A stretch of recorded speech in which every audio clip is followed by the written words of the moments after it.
Hola, ¿qué tal amigos de Ciudadano Coy? Bienvenidos una semana más a su espacio para hablar de cine, el podcast de cine. Una vez más me acompaña un querido amigo, un invitado recurrente a esta sección, que sigue vigente, pese a que, pues bueno, siempre repito lo mismo, pero pues siempre sí es una edición que nos emociona mucho hacer. O sea, hablar de cine siempre es una buena...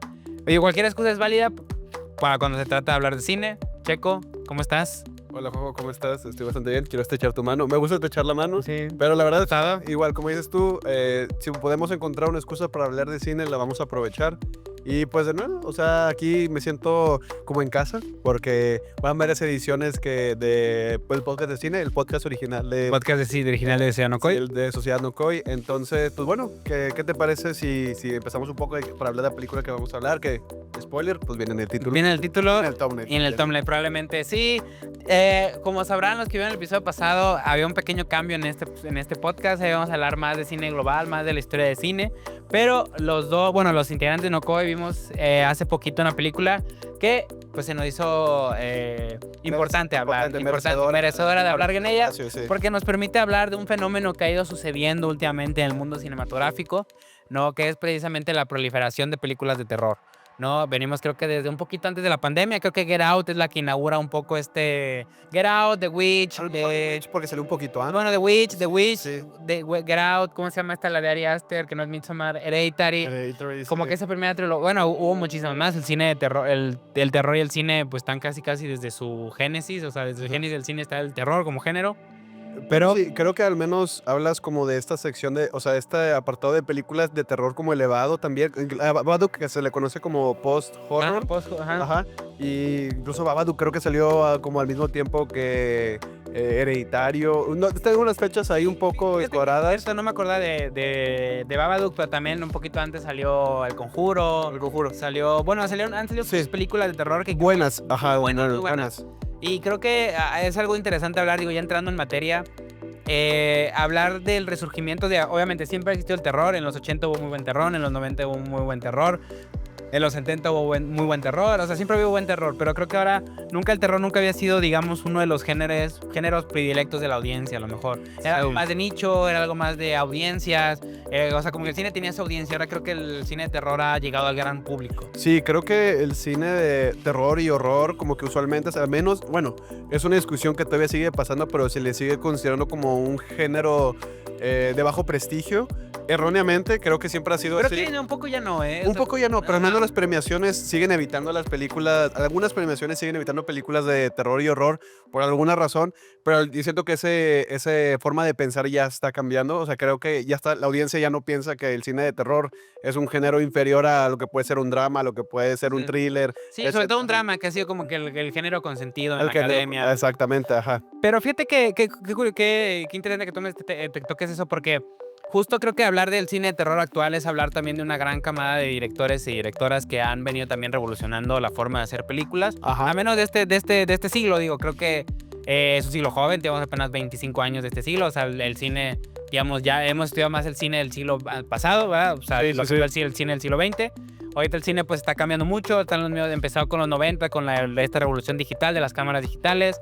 Luego, pues bueno, si ya los 90 era algo novedoso, que pues, las cámaras pudieran grabar de una forma que no tiene que ver con el análogo, pues bueno, imagínense ahora que pues todos tenemos una cámara en digital en nuestras manos, ¿no? Que también vi, o sea, no nada más un pequeño paréntesis, por ejemplo, vi cómo incluso el cine digital transforma la forma en la que se hacen las películas de terror, porque, por ejemplo, poniéndonos muy técnicos y empezando con lo mamador. Yo quiero que, no me gusta esa palabra, me gustaría cambiarla, pero bueno.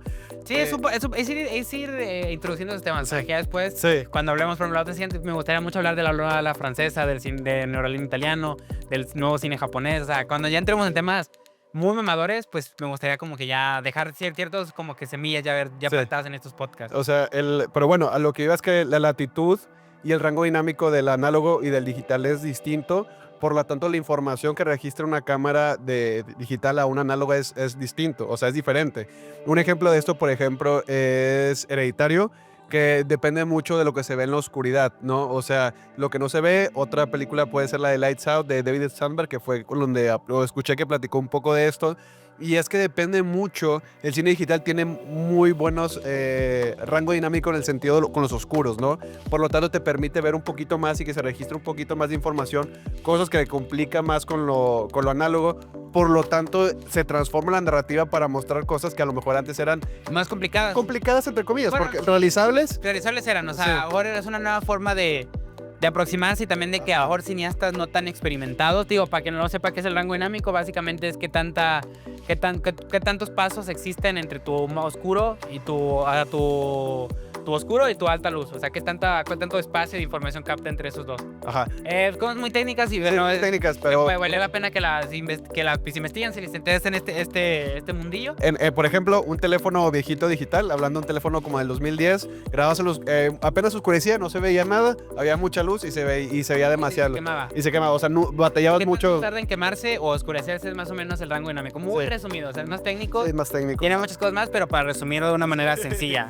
Y fíjate que se me hacía también interesante hablar de Weapons, que como es la película que estamos hablando, porque yo creo que también no es fortuito o no es así de una manera azarosa el cual el cine de terror haya regresado. Creo que algo importante del cine de terror actual es que sí, creo que sí hay un porqué. O sea, hay un porqué en el sentido de que creo que estamos en un contexto social y en un contexto histórico que permite la creación, ¿no? De consumir historias de terror y de ver historias de terror. No quiero decir que el mundo sea en un contexto terrorífico, que sí lo estamos, pero, por ejemplo, hablando de los primeros monstruos en el cine o los primeros grandes monstruos en el cine, Los de Universal. de Universal, Sí. bueno, un poquito mejor, por ejemplo, mejor me fui muy atrás. Pero, por ejemplo, hablar de Godzilla, que fue un monstruo y fue una película de terror en su momento, que no lo es ahora, pero el terror de Godzilla era la bomba atómica, ¿no? La bomba atómica, sí. Y siempre ha sido, Sí. siempre ha habido películas en base, o sea, el terror siempre ha servido para hablar de grandes tabús de la sociedad, o de grandes miedos colectivos que tiene la sociedad. Sí. ¿No? Ejemplos hay muchos. De hecho, aquí los tengo anotado en mi increíble pauta que yo hice con mi puño y letra. No crean que hice En una aplicación inteligencia. en inteligencia artificial. No, bueno. O sea, al final de cuentas, lejos de esta... Es que sí le pedí ayuda a un compa llamado ChatGPT que me ordenara unas ideas, pero para no quitar mucho tiempo en sobre este podcast, pues básicamente el terror sirve para algo también catártico, ¿no? Para hablar de un tema de la sociedad en el cual, pues a lo mejor lo está pasando y al través del terror lo puedes explorar. ¿Qué quiero decir con esto? Creo que vivimos tiempos no solo de mucha incertidumbre Ajá. económica, política, ciertos grupos Social. social se están levantando, ciertas salas muy conservadoras y cada vez el mundo vive muy polarizado. Aparte estamos viendo los efectos de una pandemia, ¿no? Que nos hizo Estragos. hizo estragos Creo en la- que sí, socialmente. Ajá, o sea, estamos viviendo una época dificilísima. Claro que parecería lo opuesto con tanta tecnología y con tantas Ajá. facilidades, pero el mundo se está desmoronando y eso está llegando, pues, o sea, todos al final del día somos personas que habitan este planeta y está llegando a la gente que cuenta estas historias, ¿no? Por ejemplo, si no irme más lejos, o sea, ¿qué tema? O sea, creo que ahorita vivimos, digo, sé que estamos hablando mucho contexto antes de Star Weapons, pero esperen, tengan paciencia. Paciencia. Paciencia. Creo que ahorita uno de los subgéneros de terror que han surgido mucho es el body horror. Y curiosamente, ¿qué pasó antes del body horror? Pues el COVID. O sea, en el cual el COVID era literalmente, tu cuerpo era tu enemigo. O Era sea, físico, bueno, sí. había algo dentro de tu cuerpo que hacía que te ponía en peligro de muerte. Sí, ¿no? sí. Y digo, ya había películas antes, me recuerdo a Titán, ¿no te viste Titán? La de... Sí. Titán. Bueno, salió en la pandemia, ¿no? O sea, Creo que Titán, sí salió entre la un pandemia. poquito antes Un quizás. poquito antes, pero ya creo que ahorita empieza la pandemia y resurgió el body horror. Ajá, sí, porque igual el body horror también ha sido, casi siempre viene de un lado político. Cronenberg siempre tiene Sí. sus discursos en el body horror. Lo podemos ver desde películas como The Fly, o sea, bueno, La Mosca. Videodromo también tiene un discurso altamente político relacionado al body La horror. película, la de Días del Futuro, ¿cómo se llama? Days from... No, iba a decir otra película, sí. Muy buena, muy buena. Sí, sé Me hacían el- que de hecho tiene dos películas con el mismo título. Esa es la película de Calas, no recuerdo el título. Sí. Pero bueno, también, o sea, básicamente el cine de terror refleja muchas veces o es como un espejo de la sociedad, o al menos de sus mayores miedos, ¿no? Que justo es algo interesante de esta película que vamos a hablar, que es de Weapons, que justo desde el nombre aparece, ¿no? O sea, es muy... Digo, no, todavía no quiero entrar a la película, pero desde el nombre apunta a algo, ¿no? Se llama Armas, sucede en un colegio estadounidense, en la cual desaparecen niños, y pues bueno, creo que ya a partir de allá todo son solo esos 3 temas: armas, colegio estadounidense y niños que desaparecen. Creo que ya tapa para algo. Pero Sí, curiosamente, ahorita que entremos en la película a profundidad, se dan cuenta que realmente el director no tenía pensado eso. O sea, fue algo que sucedió, ¿no? Algo que es inevitable hacer el símil, aunque el director no lo haya planteado así. Pero bueno, no nos adelantemos. A este punto en el que llegamos, entonces ya llevamos como unos 10 años, yo podría decir, consumiendo buen cine de terror. De hecho, creo que uno de los referentes, uno de las grandes taquillas, o sea, uno de los eventos cinematográficos de los que suceden en el año ya no son solo los grandes blockbusters, sino que es qué película de terror va a salir, ¿no? Sí. Ya, o sea, qué buena película de terror va a salir para ir con mis amigos, para ir con mi pareja, para ir yo solo, para emocionarme. De hecho, justo coincide que en el 2025 se han estrenado muy buenas películas de terror. Va muy bien. Va muy bien. El año de terror. Y también creo que desde la pandemia han pasado muy buenas películas de terror. O sea, creo que el terror es el género que sobresale. Y de hecho sobresale porque detrás tienes a un Ari Aster, sobre todo tienes a Robert Eggers, tiene a, ¿cómo se llaman los que hicieron It Follows? También tienes a James Wan. Perdón. James Wan, ajá, Late Follows es David Mitchell algo. ¿Cómo se llama el que hizo una película argentina que nos encanta, que tenemos un canal? Daniel Rugna, ajá. O sea, hay cine de terror para entrar para arriba, ¿no? O sea, hubo muy buen cine de terror, a lo que nos lleva a la película de hoy, o la Weapons. O sea, justamente sí, la película, usualmente este podcast es para hablar de películas que cambian de alguna manera la historia del cine, pero creo que Weapons nos sirve para hablar también del estado actual del cine, ¿no? Ajá, sí. Porque justo algo que mencionábamos en el podcast anterior es que siempre las grandes crisis cinematográficas producen una revolución intelectual, o más bien van a la par, ¿no? O al mismo tiempo de una revolución intelectual, de una revolución material. Quiero decir con una revolución material que la manera de filmar cambia, ¿no? Se hace más barata, o se abarata, se democratiza más, y los cineastas que querían con cierto cine empiezan a tomar las cámaras y a grabar, ¿no? Sí. En este caso de It Follows, digo, no es el caso actual, pero It Follows, los directores, para que no sepan, hacían videos de YouTube. O sea, eran youtubers, creo que si no me equivoco. No, los de Weapons. No, el Weapons uno es este... No, The Weapons es The Barbarian. Los de It Follows es un poquito más vieja, que también viene post-horror. Lo de Raka Raka, que es la de Bring Her Back. Ajá. Bring Her Back, que son los bien... Perdón, güey, Breaking Bad es la de los... Ajá, Can't Talk to Me también. Ajá. O sea, ellos Sí, Talk to Me, perdón, la confundí. It Follows, perdón, Yo confundí. también It Follows es un buen referente para este cine del que estamos hablando. Y sí, o sea, empiezan con Raka Rakas y creo que así se llama el canal. Sí. Que no sé si tú lo llegaste a ver en su momento, que era el Fíjate que de yo no. Ronald McDonald haciendo destrozos. A mí, sinceramente. Sí, porque tocas algo interesante. O sea, no solo vienen cineastas que vinieron de YouTube, sino que vienen cineastas que antes eran comediantes y hacían sketches. Sí. Ajá. Y eso se me parece súper interesante también. Por ejemplo, David F. Sandberg, que él es tal cual, viene también de escuela YouTube. Él es mayor de edad, por ejemplo, o sea, en el sentido de que empezó a hacer cortometrajes en YouTube. Su cortometraje más conocido es este de Lights Out. Ajá. O sea, empieza con un cortometraje que creo que no lo festivalea, nada más él lo hace con qué cosas. Sí. Ajá, lo publica, se hace viral. Ajá, empieza a hacer más cortometrajes y eventualmente pues llega ese cortometraje a grandes estudios, lo firman. Y me gusta mucho porque también tiene una proximidad que él publica su proceso como director y cómo llegó ahí, cosas que a lo mejor detrás de escenas, pero al final es un director que hace vlogs para YouTube y te cuenta cómo filmó una película de grandes presupuestos.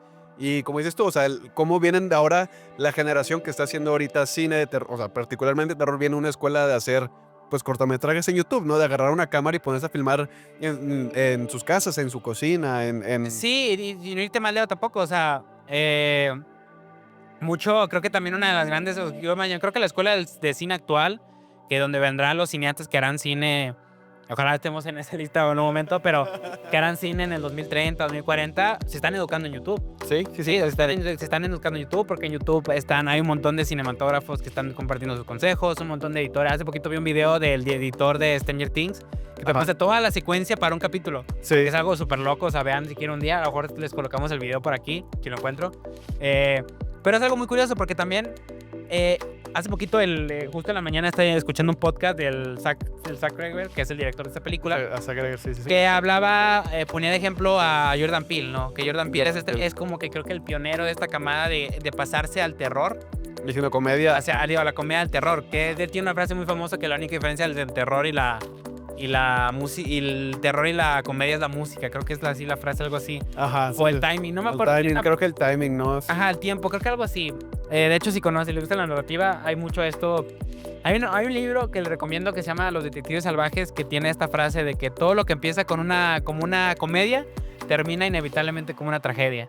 Y todo lo que empieza como una tragedia termina inevitablemente como una comedia. Ajá. Creo que más o menos se puede aplicar. Por eso creo que el terror y la comedia se llevan tan de la mano. Finalmente, el terror, cuando tiene mucho espacio, cuando tenemos bastante tiempo, pues ¿quién no ha hecho un chiste de algo trágico que le ha pasado en la vida? O sea, Claro, claro, o sea, ¿quién no claro. ha hecho un chiste sobre algo muy culero que le pasó, una pérdida de un familiar? Ahí podemos meter quizás también un poco de cómo bien, es una cuestión cultural.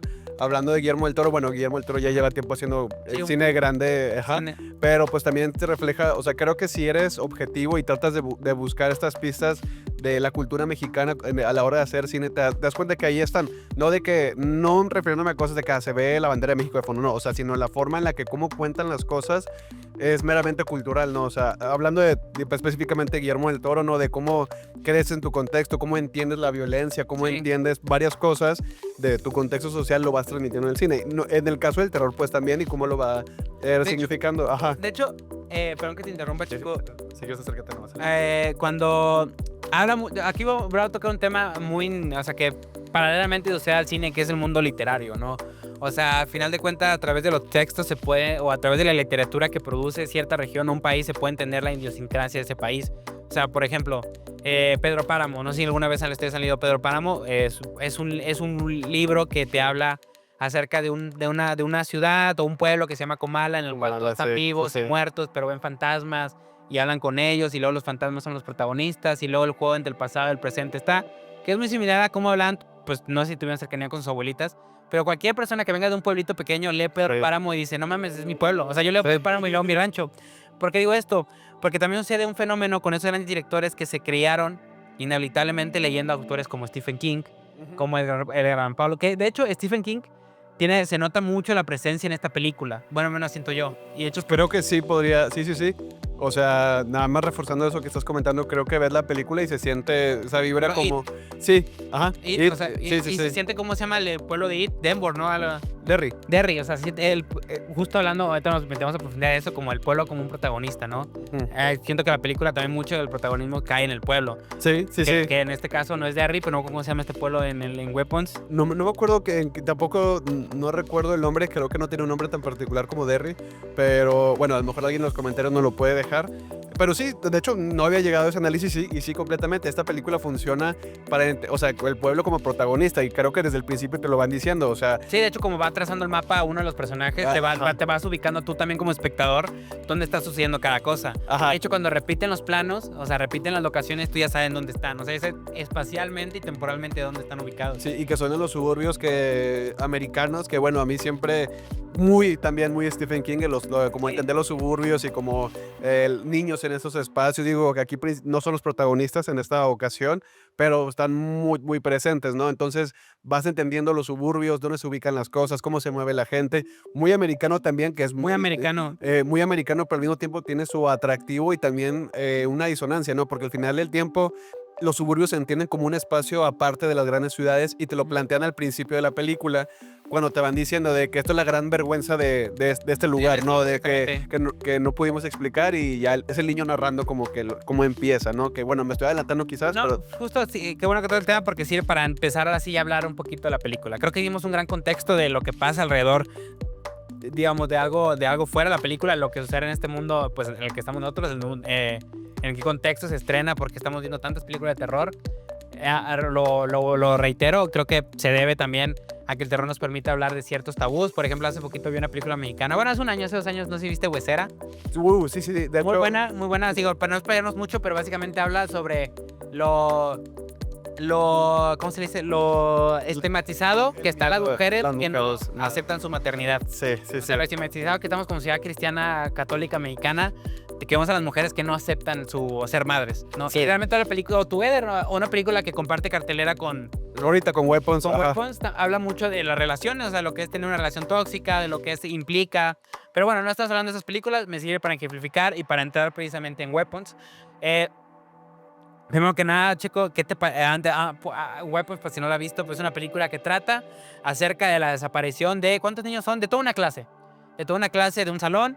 Desaparecen todos a las 2 de la mañana y todos salen corriendo con la misma pose y hacia la misma dirección, ¿no? Como nos cuenta el protagonista, bueno, uno de los protagonistas de historia, porque también una de las peculiaridades de esta historia es que está una historia fragmentada. Te va a contar, te va a poner a los protagonistas, te va a poner por capítulos, los va a dividir y poco a poco, conforme vamos introduciendo su relato, se van a ir complementando toda la historia, ¿no? Básicamente, para entrar un poquito más en la materia, bueno, antes de entrar en materia, Checo, me gustaría preguntarte qué te pareció la película, qué te pareció Weapons. Platícame. A mí me gusta mucho. O sea, la verdad es que me gusta mucho los géneros de terror, horror y los subgéneros que rodean el mismo. Que otra cosa que creo que me gustaría tocar eventualmente en este podcast es como cada vez estos géneros se van haciendo pequeñas, van experimentando con otros como el thriller, van experimentando como la ciencia ficción, van así, Sí. digo, no es algo ajeno y no es completamente nuevo, pero siempre se me hace algo atractivo, como ahorita, por ejemplo, siento que particularmente Weapons experimenta mucho con el thriller, como, o sea, Sí, que yo creo que la segunda mitad de la película es un thriller más que una Sí. película de terror. más que una película de terror completamente. Pero al final del día, o sea, vaya, podría ser un sesgo, pero suelo disfrutar mucho las películas de terror. Incluso a veces cuando objetivamente no son buenas películas, pero en esta ocasión creo que es una buena película. La disfruté mucho. A veces me preocupo de ir emocionado a ver estas películas al cine porque digo, ¿qué tal si me decepcionan? Este no fue el caso. Me gustó mucho cómo manejan la historia. Tiene secuencias muy bien logradas. Tiene secuencias muy bien logradas, la historia, cómo te la van dosificando poquito a poquito, porque, por ejemplo, voy a contestar un poquito con la película anterior de Zack Greger, si no me equivoco. No la he visto, pero Sí, continúa. la de Barbarian, sin dar mucha información por si eventualmente queremos tocar esa película, pero también tiene un cambio de tono muy marcado la película, ¿no? O sea, te presenta, y de hecho en el tráiler te presenta la primera parte de la película, y tú crees que eso va a ser todo, ¿no? Todo el film va a ser, pero te lo corta y te va cambiando, te cambia el ritmo, te cambia, obviamente para seguir el cambio de la historia, y aquí te lo presenta de una manera similar. Siento que el tráiler te quiere contar una cosa y la película termina siendo distinta, que en hay casos donde funciona y no. Un caso donde no funciona La Cumbre Escarlata de Guillermo del Toro, eso fue decisión del estudio, pero te presentan a La Cumbre Escarlata como una película de terror cuando realmente no es una película de terror, es un drama con fantasmas, ¿no? En este caso, pues sirve más para engañar, que veas con cierta expectativa, y al momento de que tú te sientas a ver la película, te va como que moviendo esos hilos para jugar contigo, ¿no? Sí, de hecho, algo muy interesante de la película, creo yo que al tener esta diversificación, de hecho, una de las principales inspiraciones, de hecho, le recomiendo mucho, que a lo mejor también pondré el podcast aquí en la descripción, un podcast que sacó Zack Greger, donde hablan sus inspiraciones. Una de ellas fue Magnolia. Para los que no han visto Magnolia de Paul Thomas Anderson, es una película coral. ¿Qué es una película coral? Es una película que se desenvuelve entre varias historias, ¿no? Digamos, hay coral, creo que Magnolia son como 9 protagonistas que se reúnen, que todos conectan con un suceso, que es básicamente que un día, no me acuerdo qué ciudad de Estados Unidos, llueven ranas, que es un fenómeno que puede ocurrir. Pero aparte de eso, la película totalmente lo que conecta es el amor, ¿no? O sea, cómo los personajes viven o experimentan la falta o el tener el amor. Justo una de las frases más bonitas de esa película es: tengo mucho amor y no sé dónde colocarlo, ¿no? O sea, como cada película explora un tema y a lo mejor parece que me estoy saliendo, pero no, o sea, explora realmente un concepto a través de varios personajes. Aquí es un poco lo mismo. Es una de las principales experiencias, que parte la película y te va mostrando información a través de los personajes. ¿Quiénes son los personajes? Son Justine, que es la maestra, una maestra que tiene problemas de alcoholismo. Es Julia Garner. Muy buena actriz, ajá. Muy buena actriz y muy bonita Julia Garner. Que tiene problemas de alcoholismo. Es una maestra que ya se le expulsó de una escuela por tener conductas, ¿cómo le dicen? Inapropiadas. Sí. Y es la única, no sobreviviente, porque en sí no están como que muertos los niños, pero es la única que no desapareció en esas clases, ¿no? La única, aparte de un niño que ahorita entraremos con él, Ajá. es Alex, pero haz de cuenta que dentro de esa desaparición todos pertenecían a un mismo salón de clases. Un día desaparecen todos y solo queda la maestra y Alex, ¿no? Bueno, hablando de Alex, es un niño bastante cohibido, es un niño bastante serio, es un niño que no habla mucho, que básicamente en la desaparición queda a cargo de su tía, ¿no? Digamos que queda la tutela de su tía.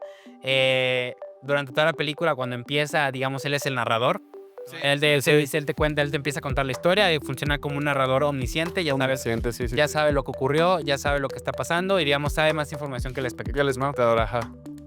Pasamos a otro de los grandes personajes y me pongo de pie.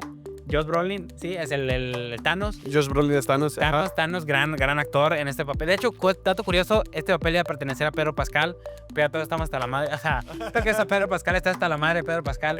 Si hubiera salido esta película, hubiera tenido 3 películas en cartelera en esta temporada. Lo que es no Es querer estar en tu demasiado. casa, sí. Lo que es no querer en tu casa, sí. A mí me cae muy bien Pedro Pascal. Sí, que no. Sí, ajá, creo que es muy encantador, pero sí entiendo la razón de, o sea, sí entiendo por qué la gente se puede decir de que ya es demasiado Pedro Pascal y después ya viene ese burnout, bueno, nos desviamos y ya después nadie lo quiere ver, pero bueno, Sí, y yo o creo sea, que tiene razón de aprovechar porque sí, la fama va y viene, entonces. Va y viene, y sí, pues ya se nota que se va a jubilar joven y va a tener dinero para muchas de sus generaciones, la Sí. verdad. Pero bueno, sí, Josh Brolin es un excelente actor, de hecho, la primera vez que yo vi a Josh Brolin como con un papel que se desempeñó muy bien fue en Sicario, de Denis Villeneuve, no sé cómo, Villeneuve. Y hace un papel muy bueno en esa película. En Dune ni se diga, igual con el mismo director. Grande Dune. Grande, sí, sí, sí. Ajá. Grande Dune. Y ahorita Huepos no es la excepción, la verdad. Y a mí me encanta, o sea, a mí me encanta escuchar cuando los actores o involucrados de una película hablan con pasión de sus proyectos. Y Josh Brolin es el caso, ¿no? Tanto en Dune como ahorita, él se la pasa hablando de que no, es que esta película pues me hizo sentir cosas, Sí. y eso se me hace muy... Y bueno, y se ve que le meten ese cariño a la película, ¿no? De hecho, no hay nada mejor que escuchar a cineastas que aman el cine al hablar de cine. Sí, Sí, no hay nada mejor. O sea, recomiendo mucho a Scorsese. Tiene un documental que se llama Mi viaje a Italia, que son 4 horas de Scorsese hablando de cine italiano que le encanta. O sea, y así puedes hablar de Por Coppola, o sea, siempre, o Tarantino. No, Tarantino, sí. Sí, cuando un cineasta o alguien que ama el cine habla de cine, no te pierdas esa plática. Sí, sí, sí. Pero bueno, continuando con los personajes, tenemos a Paul, que es como el policía tonto. Ajá. A James, que es como un junkie americano. Sí. Del junkie americano. Y tenemos a Marcus, ¿no? Que es como el profe bonachón, el profe mediador.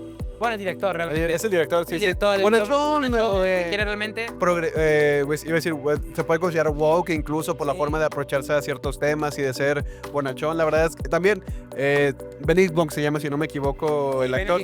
También hace un buen papel, me cayó muy bien en la película, se siente hasta fresco verlo fuera de Marvel. Sí, totalmente. Y sí, hace un papel muy divertido, a mí me gustó mucho. De hecho, todos esos personajes se sienten frescos no verlos en una película de Marvel. O sea, porque todos, bueno, la mitad está en el universo. La mayoría sí está en el universo de Marvel. Y hay un personaje extra, pero nos lo dejamos para después. Que es la tía Gladys. La dice. Pero porque como toca un tema central de la película, pues me gustaría dejarlo un poquito para adelante. ¿Por qué?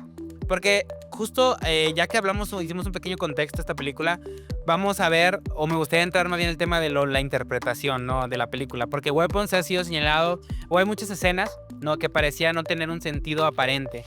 De hecho, otra gran inspiración y se nota mucho, no la manera de esta película, pero la manera que habla y se expresa, se nota mucho que a Zack Cregger le encanta David Lynch. O sea, él ha admitido que donde va, o sea, lugar donde va, siempre lleva Firewalk With Me, que es la película de Twin Peaks, que ve Twin Peaks religiosamente, que se compró su curso de meditación o libro de meditación de David Lynch acerca de cómo capturar las ideas. O sea, véanlo. Buena elección. Buena elección, sí. O sea, él le encanta y se nota. De hecho, creo que él mismo admitió que Gladys está basada en los personajes de Twin Peaks. Es una escena. Es el del personaje de Lost, si no me equivoco, porque ahorita yo no sabía eso, acabo de hacer la conexión que me recuerda, creo que es el villano de Lost Highway, Bueno, sí. Personaje Sí, el que le marca, le dice, estoy en tu casa. Estoy en tu casa, sí. No es él, es uno que aparece en Twin Peaks. Él lo dice de que hay una escena en Twin Peaks que me marcó y de ahí nació Gladys. Ya, ok. Ahí nació Gladys. Entonces, si ustedes ven el cine de David Lynch era abogaba mucho por dejar espacios en el cual el inconsciente tomara el control. Sí. Ya, o sea, no dejar todo, o sea, al aparente, sino que poner escenas que invitaba al espectador y a ti como creador a pensar por qué puse eso, ¿no? Sí. O sea, dejaba que fluyera. O sea, si ustedes ven Eraserhead, Los Highway, Mulholland Drive, Blue Velvet. todas sus películas, sí, David Lynch es uno de los grandes cineastas, una de las grandes pérdidas de este año, creo que murió este año. Sí, murió este año. Murió este año, lamentablemente. una de las grandes pérdidas cinematográficas, pero era alguien que su cine va más allá de lo aparente, más allá de lo racional. O sea, él juega mucho con lo irracional, él juega mucho con dejar símbolos, escenas Y me encanta, inconexas. me encanta porque siento que no mucha gente logra tan acertadamente como David Lynch, porque siento que hay gente de que voy a hacer esto y va a ser demasiado lírico y termina siendo, me voy a atrever, muy forzado, ajá. Pero David Lynch lo hacía de forma maestral, o sea, magistral. Con creo que expertise, con sí, mucha expertise. con mucha expertise, y creo que es porque él entendía mucho cómo quería que esas ideas se transformaran en ideas visuales y que esas ideas pues fueran eso, o sea... David Lynch tiene una teoría muy loca acerca de las ideas. O sea, él dice, como el mundo de las ideas de Platón, o sea, él dice que las ideas es como un lago, ¿no? Que como que las mejores ideas están en el fondo. Pero así no, pero tú tienes que estar dispuesto a, o tienes que estar en la frecuencia adecuada para captarlas. Porque si tú no las captas, alguien más las va a Lo va a captar. captar, sí. Por eso dice que hay tantas historias que se parecen al mismo tiempo. Sí, salen similares, inventos. Inventos similares, o sea, dice que realmente tienes que conectar mucho con tu interior para recibir algo del exterior. Parece contradictorio, pero, o sea, lean o vean la masterclass, creo que es una masterclass. La masterclass, ajá. Y lo van a entender. O sea, la verdad, David Lynch, una gran referente, y sobre todo, ¿por qué hablo de esto? Porque Weapons tiene muchas escenas así. La más famosa es cuando él camina y ve un arma gigante. Gigante, sí. Que eso ha abierto el debate sobre qué trata Weapons, ¿no? Porque otra vez, vuelvo al inicio. La película se llama Armas, que habla sobre... todo sucede en un salón de clases que desaparece y, pues bueno, los protagonistas pues son niños, ¿no? También, bueno, son adultos que tienen mucha culpa por no poder actuar. Ajá, ¿no? sí. ¿Por qué? Uno de los grandes temas creo que toca la película es la culpa de un adulto, de dejar de abandonar, creo que hasta las infancias. ¿Por qué? Sí. Porque todos los personajes que son adultos, excepto el Yonki, se la viven echándole la culpa al otro. Por ejemplo, el papá, el personaje de Josh Brolin, Archer creo que se llama. Ajá. Culpa mucho a la maestra por lo que pasó, culpa mucho a todo el mundo por lo que ocurre, pero realmente su trip es que él nunca le dijo te quiero a su hijo cuando lo tenía. ¿Por qué? Porque vemos que su hijo realmente es un bully. Sí. O sea, su hijo es un bully, es un aprovechado, se nota que está ausente y su desaparición provoca que él intente conectar con su hijo de una manera cuando ya no está, ¿no? Sí. O la maestra, o sea, que la maestra... Básicamente a mí me parece una historia en la cual todos los adultos quieren ayudar, pero nadie ayuda realmente. Sí. Pero todos tienen las mejores intenciones de ayudar, o nadie lo logra. Nadie lo logra. Bueno, sí, totalmente. De hecho, ahora sí que pensaría que es como el polo opuesto de ¿cómo se llama? De Derry, o sea, bueno, de It o de Stand By Me, donde la perspectiva es veramente de la juventud y donde el adulto se convierte casi en un villano ajeno, o se convierte un terciario, un terciario o en un villano incluso de estos personajes. Aquí no son los villanos particularmente, se podría decir que no son los villanos, pero son como que los adultos, ahora de que, güey, y si cometimos un error, o sea, ¿cómo lo tratamos de entender, no? Y todos buscan, por ejemplo, Justin busca su manera de ayudar, pero lo único que hace es como que ir empeorando las situaciones por su propia responsabilidad muchas veces, o sea, porque se queda dormida, porque sobrepasa límites que no debe pasar. El policía, porque pues es un policía tonto, él es el estereotipo del policía tonto que intenta ayudar pero todo le sale mal, es impulsivo, la policía no se mueve mucho. El profesor, como tiene que estar en ese proceso, en este mediador, no puede apoyar de más. No puede acercarse a los niños, pero tampoco puede estar con los adultos. Tiene que mediar y ser muy tibio. Que termina por también no ayudar, aunque tenga buenas intenciones. Y aquí entramos a un personaje también que es el pueblo, ¿no? La ciudad, ¿no? Aquí empezamos a ver que durante esta investigación, ¿no? Este Archie se empieza a clavar o se empieza a obsesionar con los videos, ¿no? Justo otro tema curioso, la manera en que corren los niños se inspira de una fotografía que aquí la voy a poner, bueno, si me deja YouTube, que es la famosa escena de la niña corriendo en Vietnam con el veneno. Es de la guerra de Vietnam, de una niña está corriendo porque se le está quemando el cuerpo por un ácido, por ácido químico. Guerra química, ajá, sí. Uno de los episodios más negros de nuestra humanidad, pero bueno, eso inspira. ¿Y por qué toco el tema de esto? Porque creo que esta primera parte es donde la película sí es puramente una película de terror. Hay una gran amenaza que se comunica a través de sueños extraños, que se comunica aparte de acciones medio confusas, pero que está girando o está rodeando a los personajes, No, los personajes no saben cómo aproximarse. Y de hecho, lo que vemos es que los personajes son muy tontos, muchas veces, o muy inexpertos, o muy volátiles. Y vemos cómo no vemos la manera en que puedan ganar o vencer esta amenaza. De hecho, creo que me parece que la amenaza siempre va 2 pasos adelante Sí, de ellos, ajá, sí. Creo que por eso es tan efectivo una de las secuencias mejores logradas, que es cuando esta Justine se queda dormida. Sí, Sí. que queda dormida en el carro y ella va y le abre.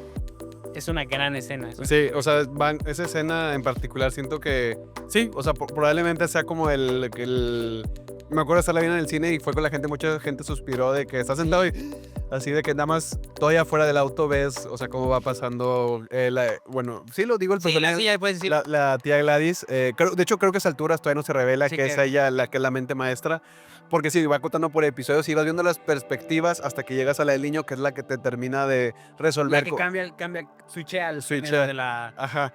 película. Y justo eso me gusta mucho porque esa escena la van construyendo de que primero ves al niño, luego ves a la casa, te empiezan a construir la casa, de que la casa está tapada, qué está pasando dentro de la casa, la maestra quiere investigar qué está pasando con esa, y empiezan justo a construir como, de hecho esa casa está muy particular cómo está posicionada, siento que está el pueblo como...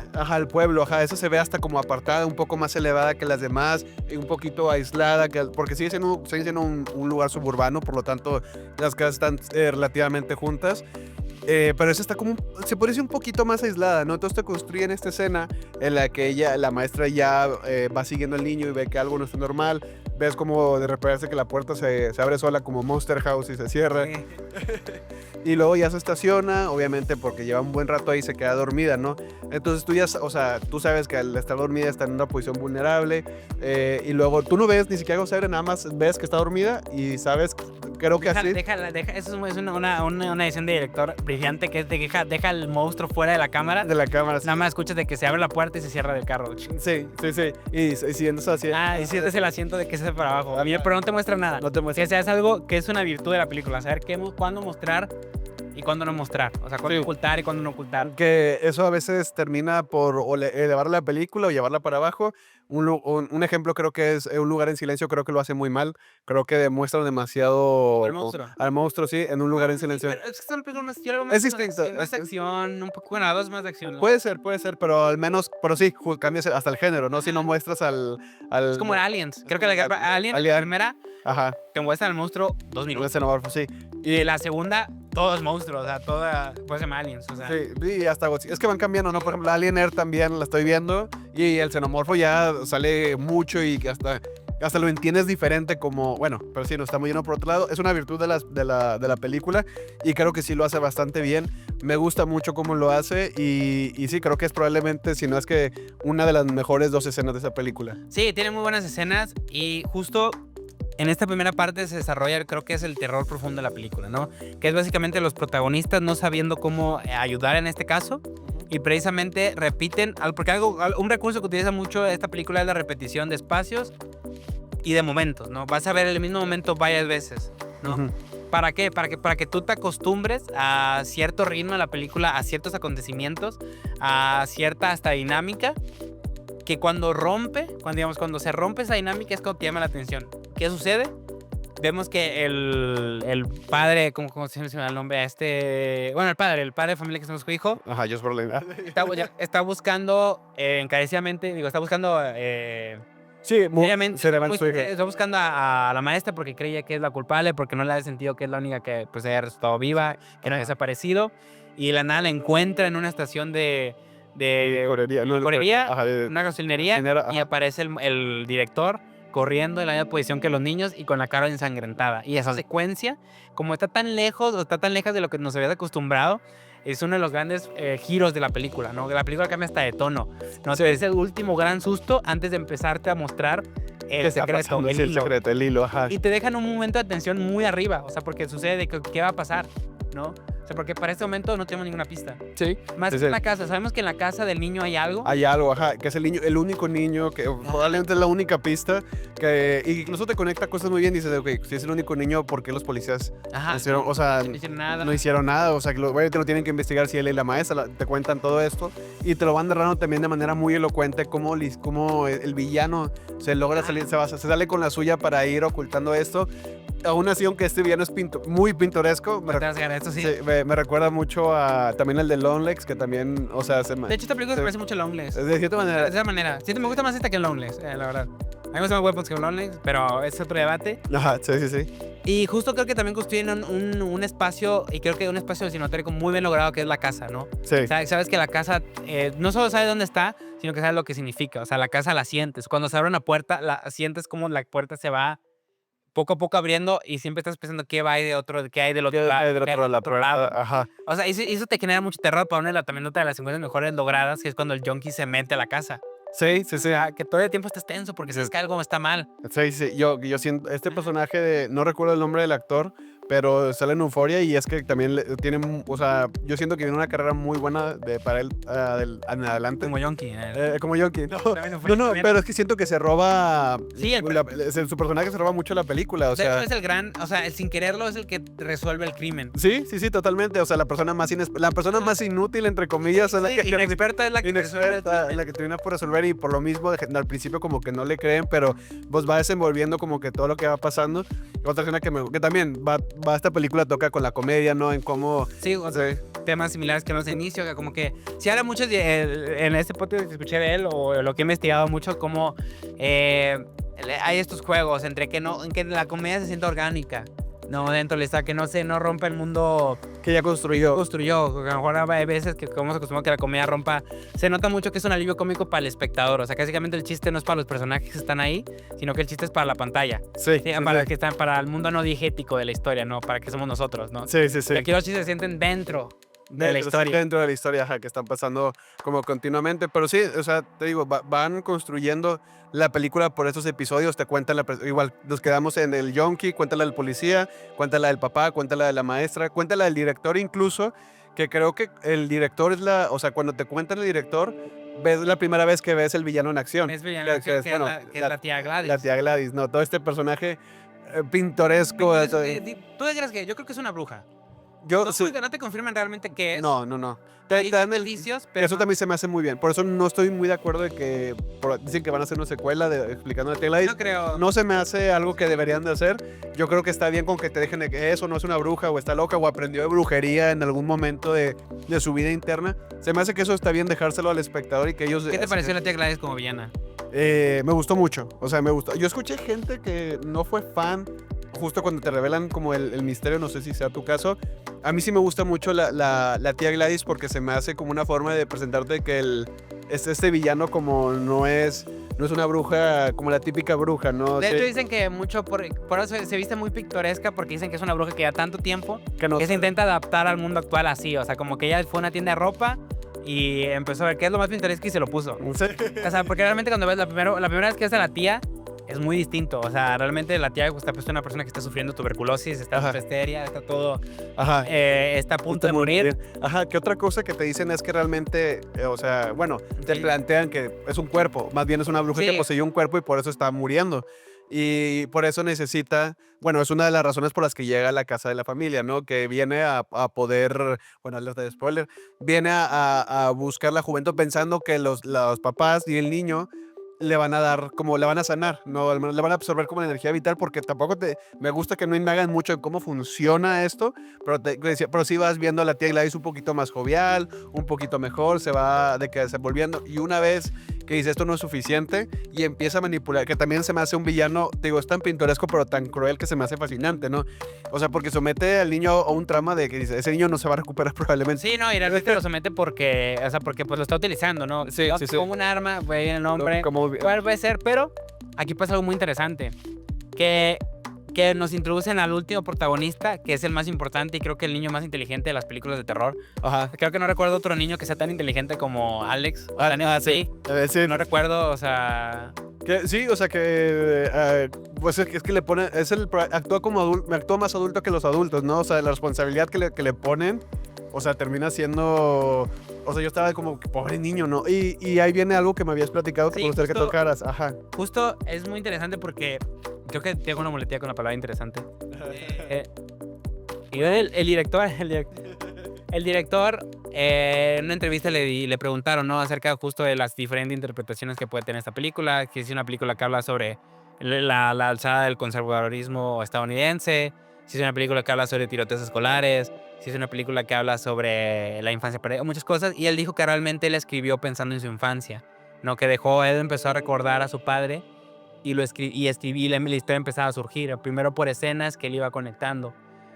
Para el que no lo sepa, el padre del director era alcohólico, de hecho murió de cirrosis. Y para él la película es más bien un diario de lo que él vivía como niño, con un padre alcohólico, porque él decía que él tenía, cuando era niño, él tenía una increíble relación con su papá, con su mamá, y de pronto algo pasó, entró algo a la casa que hizo que su padre cambiara, o sea, que diera un giro de 180 grados, se volviera una persona seria, una persona distante, y que él tuviera que tener esta paternidad temprana, o sea, tenía básicamente y pasa mucho en familias alcohólicas, que el niño termina teniendo más responsable que los propios adultos, de hecho los termina cuidando.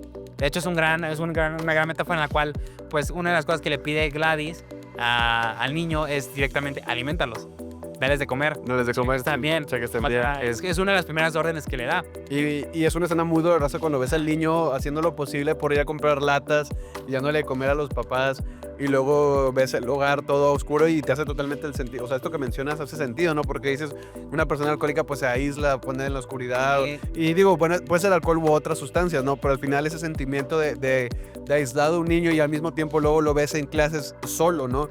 Porque al mismo tiempo el niño Se va solo, se regresa solo. se va solo, se regresa solo, la maestra, incluso hay gente que se empieza a dar cuenta, pero dices, ¿cómo ayudas a alguien en esa situación, no? O sea, Sí, para el director esta película habla de lo que es crecer en un ambiente en el cual, una infancia en la cual tus papás son alcohólicos. ujú, No, o sea, que se vuelven, precisamente se vuelven distantes y se vuelve todo, o sea, se vuelve tortuoso, bueno, no sé si tortuoso es la palabra, pero se vuelve, pues, doloroso vivir, básicamente, ¿no? O Sí. sea, cualquier interacción humana se vuelve dolorosa y tienes que madurar. De hecho, tú ves cómo Alex madura muchos años desde que ya es su tía Gladys, ¿no? Se vuelve un adulto pequeño. Sí, sí, sí. O Sí, sea, sí, sí. se vuelve un detective, se vuelve un padre, tiene que cuidar a los niños. De hecho, te termina cuidando a muchos niños también. Ah, sí. Sí, sí, sí. No, no, pobre niño de verdad. Yo creo que fue el que más sufrió en la película. Y justo, Sí. volvemos al inicio, el terror sirve para hablar grandes tabús del momento. O sea, siento que también como padre latina, que esta es una realidad muy latina también, o sea, que tus papás sean alcohólicos o que tengas un familiar alcohólico. Y o serte responsable de ti mismo desde muy temprano, sí, por alguna u otra razón. Te lo puedes ver desde la perspectiva que la tía Gladys es este familiar que entra ajeno a cuidarte, Sí. pero no tiene ese cariño que pueden tener, o que llegaron a tuver tus padres contigo y, o sea, y te dice, sí, pues aquí estoy como tu tutor, pero tú hazte responsable de tus cosas, ¿no? O sea, bueno, hay varias analogías, ¿no? Y pues sí, o sea, también hace sentido justo que sí puede hablar de los tiroteos escolares y puede hablar Sí. de varios temas, pero pues para eso es la película, ¿no? También cómo te hace, cómo ¿Cómo refleja. conectas tú con él? De hecho, creo Sí. que una gran película sucede o la sabe reconocer cuando toca tema o el director toca temas sin quererlo. O sea, básicamente hay un tema central, ¿no? Que digamos que en este caso para el director era lo que era crecer con un padres alcohólicos. Pero digamos, en alrededor, alrededor de ese vórtice, empiezan a suceder cosas que también a lo mejor tienen que ver más con el contexto en el cual sucede la película, en el contexto en el que creció el director, en el contexto social, que básicamente, inevitablemente, contar cosas políticas es a lo que le va a suceder a la película, sin quererlo. De hecho, creo que este es un debate, porque hay este debate de que si el arte tiene que ser político. En mi opinión, no es que el arte tenga que ser político, sino que ser político es algo que le sucede al arte. Uf, Sin querer, buena sí. frase, ¿no? No, esto, clipéalo, güey. No, pero sí, estoy completamente de acuerdo, sí. O sea, sí, o sea, creo que porque, pues, evidentemente, pues tú creas películas a partir de haberte desarrollado en cierto contexto social, en cierto contexto material, Sí. y las personas lo van a consumir en cierto contexto social. O son resultado de tal cosa. Por ejemplo, dice a gente que comenta que es que antes las películas no eran políticas. Por ejemplo, Star Wars, y es como, ¿de verdad está usando Star Wars para una guerra? Es una guerra, o sea. Sí, la guerra de Vietnam, sí, la guerra de Vietnam. Pero sí, o sea, tal cual. O sea, no sé cómo planteaste la frase. No, fíjate que, o sea, no es como que el arte tenga que ser político, sino que ser político es lo que le sucede al arte. La verdad, sí. o sea, es verdad. Y es verdad, eso es completamente verdad. Y es algo que al menos a las buenas obras es lo que le sucede, ¿no? O sea, y cuando creo que sería un error intentarse alienar de lo político. Es más, siento que hacia alienarse de lo político podría ser un resultado político, Sí, ¿no? exactamente. Entonces, esa es una contradicción. Ajá. Por ejemplo, o sea, hablar mucho de temas. Digo, sí que me estoy o sea, a lo mejor sacando un poco de tema, pero tiene que ver. Pues no es lo mismo mejor producir cine en un ambiente más privilegiado o en un ambiente como el americano, como que hay sus preocupaciones mexicanas, norteamericanas, a lo mejor hacerlo en el Medio Oriente. O sea, Sí. las preocupaciones y intenciones van a ser otras, porque las personas que se desarrollan son pues distintas y bien distintas realidades. Y a lo mejor para nosotros es muy político, pero parece de que, güey, es que solo es mi realidad. Y un ejemplo, y regresamos a otro episodio, es el de Emilia Pérez, que es uno de los grandes Exacto. problemas de esa película. Esa película, vayan a ver, porque Mira Pérez, pero bueno, regresando a la película, vemos a este último protagonista que es como que el que va no a resolver el misterio, porque pues no lo resuelve, realmente lo resuelve para nosotros, Ajá. sino que nos Es, introduce. es como la víctima, pero bueno, Ajá. termina siendo, sigue siendo una parte de la fundamental de la historia, ¿no? Al final, los adultos terminan siendo medio inútiles, pero él termina siendo ese eslabón que ayuda a. O sea, sí, o sea, es una cadena de resultados que ayudan a que pueda. Sucede, de hecho, Sí. si te pones a pensar, si no fuera por Alex y esa paternidad o esa adultez o esa madurez que alcanza, pues todos hubieran muerto. Sí. O sea, realmente los adultos cuando intentan ayudar, pues la siguen cagando. O sea, cuando intentan en la casa, no les sale bien el plan. O si Alex hubiera sido ligeramente más infantil, de que Ajá. se pone a llorar en clases y le dice a la maestra, al saber que la tía Gladys es probablemente un ente sobrenatural que se plantea varias veces en la película. O sea, la gente, el papá empieza a soñar y sueña con la tía Gladys, la maestra sueña con la tía Gladys todavía. En algún Y momento. la ve como un fantasma que aparece. En cierto momento, Ajá. ajá, no son presencias actuales, es porque pues tiene un aura sobrenatural la tía Gladys de todo lo que está sucediendo, ¿no? Entonces, pues sí, se me fue un poco el hilo hacia donde quería llegar, pero sí tiene como que todavía, esto algo desconocido, ¿no? Sí. Y el niño como que empieza como entiende como eso y toma la responsabilidad de decir, no voy a decir nada, voy a ser firme. Y sí, el Yonki termina, o sea, sí termina siendo por una. Pero para nosotros. Para nosotros. O sea, revelar el misterio para nosotros, de que es Sí, dentro de la sí, casa. sí, dentro de la casa, sí, sí, sí. Pero luego llega este personaje Alex, en el cual precisamente empieza a hacer su propio, no plan, pero empieza a convivir, ¿no?, con esta tía Gladys, y a través de sus prácticas empieza a ver cómo funciona el truco, ¿no? Nosotros como espectadores ya lo sabemos, pero Alex no, que está viendo las virtudes, no te sabemos. Y esto es algo muy interesante porque para Hitchcock el suspenso es espectadores saben, personajes no saben. Sí. Eso, y muchas veces eso, o sea, nosotros sabemos cuando la tía Gladys agarra una rama y un pelo, no va a haber problema. No hay problema, que eso te lo plantean con el director la Sí. primera vez. Pero Tal cual es escena lo sabe. expositiva, Alex no lo sabe, ajá, pero va aprendiendo. ¿Cómo lo hace? Sí, sí, sí, porque la primera vez que lo ves es cuando está con sus papás. El primer día que llega Alex y está muy preocupado, ¿no? Que también tremenda escena que ve a los papás con los tenedores y dices, ay, cabrón, ¿se imagina ser un niño y ver eso? O sea, Sí, de ser. dice de que no, ¿qué va a pasar si no lo hago? Y se empieza. Sí, ajá, así con el tenedor y dices, qué cabrón ser como niño y querer, que otra vez, una analogía al alcoholismo, de tú como niño desesperado querer ayudar a tus papás. Pero no puedes. No puedes, ajá, o sea, sí no puedes, o sea, que por favor reacciona, papá, no, o sea, aquí estamos, de que háblame, ¿no?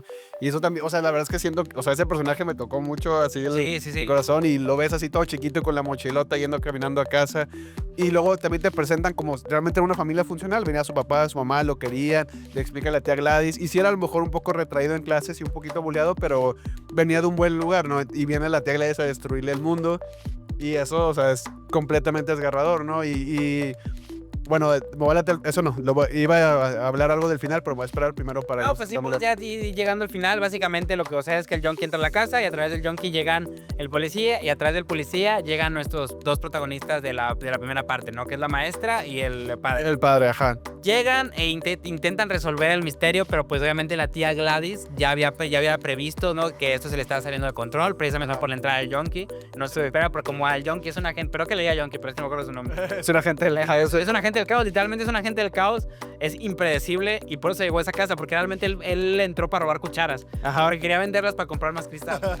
De hecho, entra y se da cuenta que están los niños y como quiera decide, dice, sí, mejor. Y se va. De hecho, no le importa hasta que un letrero que dice 50,000 por recompensa. Sí. Y cuando dice, y realmente su motivación es de que quiero el dinero. Para drogarse. Sí. No le interesa más. No le interesa a los niños. Sí. Pero sucede esta pequeña secuencia de pelea en la cual, pues, Gladys obviamente se logra prevenir como puede, ¿no? La tía Gladys se logra prevenir como puede de los adultos, pero es cuando Alex, en MVP, descubre el secreto. Sí. No, descubre de que, ok, ya sé que tengo que encontrar un pelo. No me acuerdo por qué, pero encuentro un pelo de su tía. Ajá, no, yo tampoco creo que el cepillo, no sé. No, de la peluca. Ah, Es que no era necesariamente un cabello, era un objeto. Sí, porque sí. Alex, recordemos, va Sí, quitando cierto. los stickers de los nombres, que también, o sea, dije, ni de adulto se me hubiera ocurrido la forma más eficiente de hacer que le falte un objeto y que todos o sea, Que nadie se sí, cuente, ese sí. niño dije, es un genio, ¿no? Pues sí, ahí se ve mucho que es un niño que le tocó madurar muy rápido. Sí, sí, O sea, se nota demasiado que es un niño que le tocó, como sucede en hijos de padres con, Sí, sí, sí. con familia alcohólica. Y descubre el secreto, se encierra en el baño porque sus padres lo están presionando, que también qué fuerte escena, que también el niño tiene que ver cómo sus padres se rebelan contra él. Bueno, pues lo atacan, lo quieren matar, literalmente lo quieren comer. Y es que también, o sea, estos son, o sea, que también parte de cómo resuelve el misterio del papá y la maestra, es como son como misiles, Sí. ¿no? O sea, cómo van traqueando la Sí, distancia. porque siempre siguen un objetivo, ¿no? Sí. Ellos se dan cuenta que cuando algo sucede, que siguen un objetivo. Y todos los niños esa noche salieron a un objetivo. Sí, Que eso se lo encuentra el padre, ¿no? Cuando empieza a trazar sí. las trayectorias, que también, eso creo que es una de las cosas que no creí de la película, es que nadie se dio cuenta, o sea, que no hay ninguna cámara apuntando a una calle Ah, sí. que permita triangular. Y más en Estados Unidos. Más de Estados Unidos, pero bueno, es una de las libertades que le das a la película. Sí, y tiene que pasar. O sea, Necesidades del guión. sí, a lo mejor si hubieran ido un poquito que los 90 se hubiera justificado más, que bueno, es una de las cosas que la tecnología empieza a arruinar las narrativas modernas. Que vivimos en un mundo tan sobrevigilado, en un, Sí, ¿cómo se llama? hipervigilancia. No, tiene un nombre que hizo Foucault, bueno, no es Foucault, pero este súper... Ah, sí, la torre de... sí, lo fue que todo lo sí. No se acuerda. Bueno, luego lo pongo. Si me acuerdo, lo puedo poner aquí. Sí, sí. Pero el punto es de que él descubre el secreto, se encierra en el baño y agarra la peluca y rompe el... Que sí, y que también, o sea, esta escena están los padres también y yo creo que según yo se le empiezan a saltar los ojos a todos porque no parpadean, ¿no? Ah, O sí. así. No sé si esa es la razón, pero a todos se empiezan así como a saltar los ojos y cruza, apenas toca lo de, dice, no cruce lo de sal y le atiende de que no lo hagas, si no lo haces me vale madre, pero lo toca y Te se... recomiendo no hacerlo. No hacerlo, ajá, sí, pero pues tú sabes, ¿no? Ajá. Y también como en cierto punto de la película crees que la tela es como que le va a dar la batuta a Alex o algo así. Que, bueno, no pasa al menos dentro del canon de la Ah. película, pero a mí también los papás cuando lo empiezan a perseguir dices, Sí, justamente también te puede hablar hasta de un episodio violento de padres con alcohólicos. O sea, justo siento que sí hace mucho sentido que la película Sí. vea como... Y es que dentro del alcoholismo, o sea, no conozco, o sea, todos los niños, no importa, le dan miedo a los adultos Sí. alcoholizados. O sea, le puedes preguntar al niño si no me gusta ver a mis papás así, y dice, porque sí, o sea, Se vuelven violentos. se vuelve violento. impredecibles. O incluso una persona distinta a la que conoces, ¿no? O sea, tú como socialmente como adulto y ves a alguien ebrio, está bien. Ya soy adulto, puedo manejarlo. Un niño ve a un adulto ebrio y no sabe cómo va a actuar, se ve errante, o son sus papás, o son alguien más. Ya es aterrador para un niño, ¿no? Sí, y de hecho justo te lo ejemplifica muy bien la película. Sí, Creo que ver la película de la perspectiva de Alex creo que es una de las mejores partes de la obra. De la obra, sí, sí, sí. Pero bueno, llega este final y es increíble. Ajá. Es increíble porque es creo que ya una comedia. O sea, aquí es una comedia muy oscura. Y a mí me encanta, sí, pero me encanta cuando llega, o sea, y justo hace esto que cuentas de que ya agarra la El niño ramita. logra así que se parte, que también ocupa su sangre, Sí. agarra y Sí, parte el... él sigue esperando. Y te das cuenta que la tía Gladys, también tener como que esta conexión sobrenatural, se da cuenta y dice, a la fregada. O sea, dice, chingada. Sí. Porque ahí están todas las armas que te había acumulado y le empiezan a perseguir en esta secuencia que es una de las secuencias mejor logradas de la película.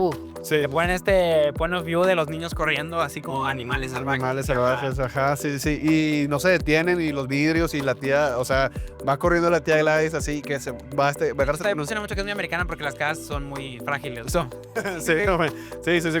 son básicamente de papel, pero está divertidísima esa escena, ¿no? Y es muy satisfactorio ya ver cuando la alcanzan, desde el punto de vista, y también cómo se meten a otra casa y hay una familia habitando ahí, ¿qué está pasando, no? Y luego se la comen, que esta secuencia es impactante, cómo se le empieza a que le empiezan a desgarrar el cráneo, se le empiezan a comer.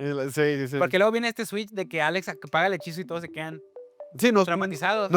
pero no regresan en sí, o sea, lo que dicen, no regresan en sí, sigue, o sea, como que, ¿y quién lo ayuda? O sea, dice, algunos eventualmente empezaron a hablar, pero realmente dices, a lo mejor nada más porque pasó mucho Costumbre. tiempo o costumbre, ajá, pero en realidad quizás nunca, algo tenía que pasar para que pudieran volver en sí y como no hay un ente sobrenatural que los ayude, Explique. que explique, pues a lo mejor se quedan los papás, también lo llevaron a un instituto. El niño nunca se va a recuperar de esa situación, sí. De hecho, creo que también me hace sentido que al inicio Porque al inicio, como el niño es el narrador, dice, hay unos niños que nunca volvieron, pero creo que se refiere más que nunca volvieron En sí, sí. O sea, sí, creo sí. que nunca volvieron o sea, Que a sus sigue, casas. sigue siendo igual de terrorífico, ¿no? Sí, O sea, nunca volvieron en sí, o sea, siempre quedaron así como estado vegetal. sí, sí, sí, sí. Pero, pues sí, o sea, y termina, se me hace un cierre muy bueno.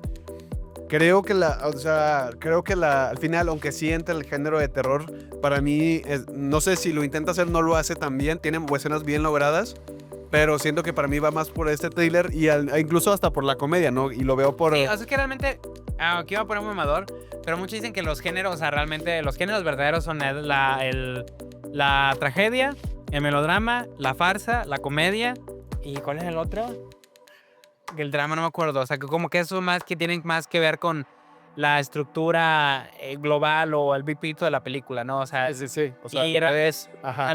y realmente esos géneros como el terror, la comedia son géneros que nacen para que los crean las editoriales y las productoras para venderte cosas. Ajá, sí, sí, sí. Pero, por ejemplo, por ejemplo, esta película, bueno, realmente alguien que sepa guión narrativa te dirá que no es como una farsa. No, si investigan lo que es un género, cuál es el género dramático que corresponde a la farsa. Sí. Pero ahí desarrollan muchas películas, ahí se desarrollan en ese género muchas películas de terror y de comedia, que tiene que ver más con la exageración de las cosas, ¿no? O sea, por ejemplo, personajes alcohólicos que el conflicto nunca es que sean alcohólicos, o sea, simplemente ser alcohólico es algo chistoso, porque es una exageración. Sí. Es algo, es un ejemplo de la farsa, muy reducido, muy reducido. Pero bueno, realmente géneros dramáticos, investígalos, son muy buenos, de hecho te aprendes mucho.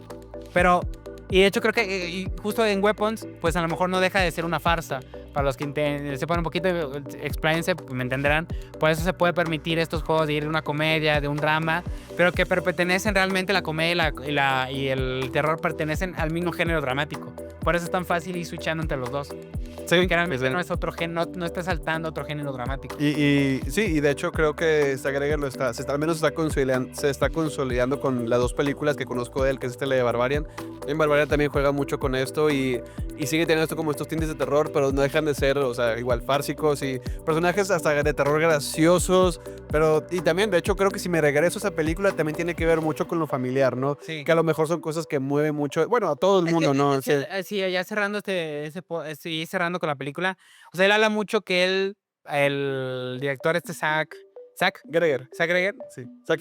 Zack Greger, ay, Cody, él, pues como sí se nota que David Lynch es su santo patrón. Ese guanta, sí. Y él sí, No lo culpo, no lo sí, culpo. sí permite mucho que su inconsciente tome las riendas a la hora de escribir. O sea, como que escribe escenas y después se las va conectando. O sea, como que realmente las va dejando que su mente tome el control. O sea, como que él se pone casi en piloto automático y escribe escena, escena y después dice, ok, este es el the big picture. No, esto es lo que realmente estoy hablando. De hecho, él se dice que él se dio cuenta que era una película sobre el alcoholismo de su padre hasta que la terminó. O sea, nunca la planteó como de que estoy hablando del alcoholismo de mi padre, sino como que empezó a escribir y luego un momento él conecta con su historia pasada de que no mames, estoy escribiendo sobre mi papá. Sí, Pero no fue algo, no es algo que hizo consciente. Entonces que me hace que sí, pues sí, no se me hace raro que sus otras películas sean así. Así es, totalmente. Pero bueno, pues vamos cerrando. Comentarios finales, chico, de esta película de The Weapons. Comentarios finales, me gusta mucho el cine de terror, me gustó mucho platicar Sí, ahorita de esta película. Muy buena. Si tienen oportunidad, vayan a verla. Bueno, a ver todo el cine de terror que se estrena este año. Sí, ¿Verdad? Es un- buen cine que de terror. justo se acaba de estrenar Bring Her Back, Bring Her Back. que no sé cómo le pusieron en español, pero son de estos... Tráela de vuelta. Tráela de vuelta, sí, al igual fue muy literal. Se ve también muy interesante. Estén abiertos, o sea, el cine de terror no necesariamente les tiene que dar miedo, porque, o sea... Por ejemplo, siento que el ejemplo más fácil es La Sustancia. Que no da mucho terror, pero sí te deja pensando mucho acerca de la película. Te incomoda mucho. Te incomoda mucho, ajá. Va a ser contraproducente que diga que una película de miedo no te dé miedo, o sea, de terror u horror, pero al menos como adulto, como niño, pues te puedes dar los permisos de adulto, como es que no me dio miedo. Pues sí, cabrón, o sea, ahorita te da más miedo el SAT y tener que apagar la luz. Fíjate que una de nuestras compañeras aquí de Nocoy, Martín, decía algo interesante. Sí, sí. No es que esté aquí, pero si no, a ver, está aquí en espíritu. Sí, ahorita está en su casa probablemente, para los que pregunten, y Martín. Pero está igual en su casa. En su casa, probablemente en su Se acaba de ir, sí estuvo aquí hoy. Sí, está con él, porque tuvimos un directo de Blade, muy bueno, véanlo. Pues sí dice mucho, o sea, cómo aterras una generación que creció con el blog de narco, por ejemplo, o que literalmente en ese momento estamos viviendo un genocidio, o sea, cómo aterrorizas una generación que ya está tan insensibilizada entre la violencia y el horror. Sí, lo viven, es su diario. Eso vive día a día, ¿no? Entonces es como... Pues creo que ya por eso las películas de terror actuales apelan más a los sentidos. A los sentidos. No tanto a los monstruos, no No, tanto a pero- las situaciones jumpscare, sino como que llegar a conectar a lo emocional. Son temas que nos incomoda hablar, como Huesera, como Weapons, como Together, O alguna del Toro, que creo que el Toro es alguien que lo entiende. Y o Ari Aster. Ari Aster, que ahorita emocionado de que salga el Frankenstein del Toro. Ah, muy buena. Vamos a ver qué tal le queda. Espero que tenga estrenos en cines comerciales porque la hizo con Netflix. Que posiblemente sin Netflix esa película no hubiera sido posible. Ajá. Entonces, pero espero que sí se tomen la molestia de proyectarla en la pantalla grande, porque de verdad es que no hay nada más bonito que ver el cine en una pantalla con gente. Hay gente que le encuentra molestia, es que voy a estar sentado ahí y dices, güey, no. O sea, cuando la gente está sumergida en la película, hace que sea una gran experiencia. No, y el cine, ir a zona de cine es una... O sea, yo pienso mucho en esto, o sea, porque realmente muchos creen que las pinturas rupestres son como que los primeros cazadores recolectores de comunidad pensaban que iban a dejar un registro, pero realmente se piensa, por la tema acertada, es que las pinturas rupestres eran un acto de magia. Ajá. Que lo veían como un acto de magia, o sea, era como que encerrarse y ver, ir a otro mundo o conectar con algo más allá. Pues el cine literalmente es meterte en un lugar oscuro a ver algo que te va a sacar de la realidad. Sí. O sea, en sí mismo es un acto de magia. Entonces, pues vayan al cine, consuman mucho cine. Decía, hace poquito, George Melillas. hace poquito vi una película que sí que muy buena, que después hablamos de ella, pero es cine competitivo mamador, que es Gigi. Pero en uno de los personajes dice esta frase que parece muy hermosa y con esto voy a cerrar este podcast, que dice que desde que surgió el cine, los seres humanos viven 3 veces más. No, porque las películas te permiten tener 3 vidas, o sea, vivir, o sea, a partir de que nació el cine, las personas viven 3 veces más de lo que realmente viven. O sea, es una frase que es muy bonita, porque pues sí, a través del cine vivimos más cosas. Sí. Pero bueno, gracias Checo por estar aquí, otro podcast más. Espero la siguiente semana. Ya a mí no me gusta reiterar películas, es algo, unas tradiciones del cine Yo le pongo un sólido 4. Eh, Yo sí le doy 4 niños en estado vegetal. en pose de tipos. Tipo, güey, los vatos, un poquito más angulación, a través de 45 y 90 y me está cagado, güey. Sí fue, ver. Si subía un poquito más, ya vale más. Pero bueno, Cantando Skibidi Toilet, no, pero... realmente, pero sí, yo también le doy 4. O sea, no me gusta reitear, lo intento, pero siempre termino cambiando de opinión. Es la única razón por la que... Pero bueno, o sea, contengo multitudes, entonces... todas como el Wild Whitman dijo. Sí. Pero bueno, pues muchas gracias, Checo, vosotros por acompañar. Muchas gracias a la audiencia de Nocoy que se quedaron hasta el final. Oye, que nos sigan en Letterboxd, hay que promover eso. Sí, te sigan Letterboxd. Yo soy Fofo19. Aquí les dejo mi Letterboxd. Checo, no sé qué vas a decir tú. El mío es @ITSREALSERG Israel Search. Perdón, ese es de Letterboxd, pero me pueden seguir en mis otras redes como Checolink. Checolink. Checo, SH, Checolink, así. Y a mí, pues, yo soy Fofo. Muchas gracias. Como Fofo.fil. Fofo.fil. Y pues bueno, banda, muchas gracias por todo. Nos vemos. Hasta la próxima.